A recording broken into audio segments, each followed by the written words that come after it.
Well, thanks for looking at this video description. Hope this helps you out. This is a Swingline stapler, vintage stapler.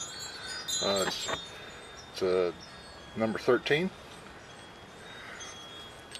It pretty much don't have no scratches, no worn marks. Even the rubber feet on this item is in excellent condition. As you can see, it says there, Swingline Incorporated, Long Island City, New York, patent number, and made in the USA. Very nice stapler for a collection, or it would look even great on your desk, and it does work. Put it down here so I can press on it. There's a piece of paper, and there